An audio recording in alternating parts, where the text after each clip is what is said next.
Okay, so we move on to Bretonnia turn 2. So this one I did some things that everybody watching the game was just scratching their head like, what are you doing? And it's just one of those things that makes perfect sense to me, and sometimes they pan out, sometimes they don't. So here's what I was thinking. One, I don't want to get in combat with that unit yet. I'd rather cast a spell at them with my mage. So I take her out of the archers, put her in with the men-at-arms to protect her, and then she casts magic at them from there. I was going to discharge them with my knights errant, but then I wouldn't be able to cast that spell, and they're going to have some combat res, but still, those guys, there's 16 wounds up there. That's just a lot of combat res. It's going to take me several rounds to get past it. So on this one, pretty easy decisions with the Pegasus Knights, the General, the Questing Knights, all go into the flank of that zombie unit. And then instead of bringing my unit of Knights of the Realm up, I charge my Battle Standard Bearer out of the unit and put him up there. Now, one, because I just don't think those zombies are going to be able to wound him. If they get a wound on him, my Lore of Life spellcaster can heal it pretty easily. The reason I didn't bring the whole Knights of the Realm unit up is I don't think I'm going to pop this unit completely. And with that unit up there, the zombie horde they'd be in my flank and would be fairly likely to get a flank charge on me. And so if I don't break this unit on the charge, which I won't, he was going to get an automatic or close to automatic flank charge. And then even if he missed it, he could Van Helsing in there. So what I liked about this was take the BSB in. Now that zombie horde can't get in the action. And I need that. I need them out of the action until I can get them down. I can whittle them down more and get a couple blocks of knights into them. So that's what I was thinking. My big concern was I didn't want his lord on a zombie dragon coming into the flank of my Pegasus Knights. So I was hoping to kill enough so that my Pegasus Knights could reform and then flee that charge. Over on this side of the board, we're still locked in combat. I think that's after shooting or whatever. So after combat, I'd killed relatively few. It looks like I did a lot of damage, but I'm telling you, I killed a bunch through combat res. I did not wound nearly what I should have. But regardless, the Pegasus Knights are now clear. They reform, and you can see the zombie dragon still needs a decent roll to get there. But if he does, I'm just going to flee, and I'm hoping that'll give me a failed charge with his guy.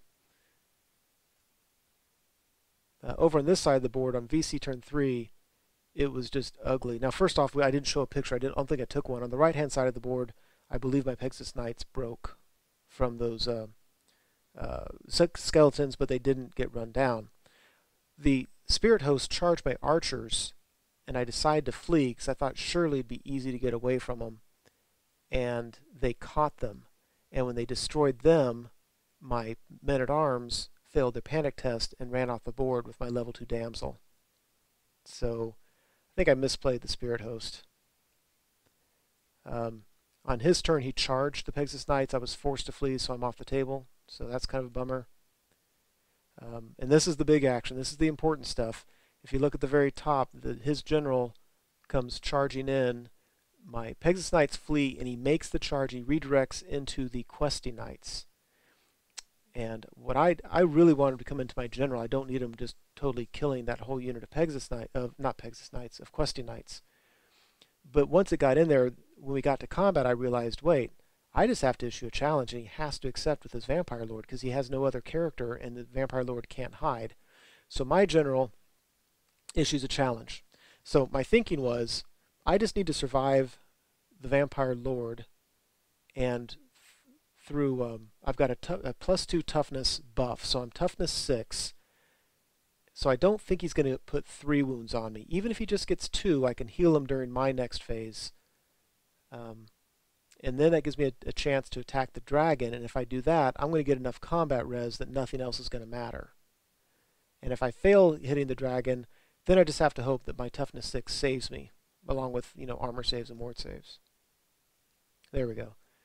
So this is one, it was, again, everybody was like, a Vampire Lord and a Zombie Dragon trumps a Bretonnian Lord on a Pegasus. Yeah, I'm taking all these pictures because it was so dramatic.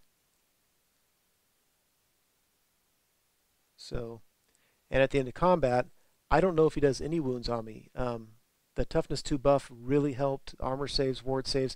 He did do a wound. He did a wound or two, but whatever. So then I go back on his zombie dragon, and I roll 3 sixes. so so I got all the wounds on the dragon plus overkill of 5, because you get all the wounds for killing blow for the number of killing blows, but then you have it's in a challenge, there's a max extra of 5. So there was so much combat res that his general popped. That unit on the right popped a lot more than is shown, but as soon as the general popped, he just said, "That's it. That's the game. I know I'm going to lose. My army's going to crumble. It's only turn 3, and you got me." So, boy, yeah, it worked. Kind of a funny way for it to work. So, anyway, so an abrupt end to the game. With that, victory to the Bretonnians. Hope you enjoyed it.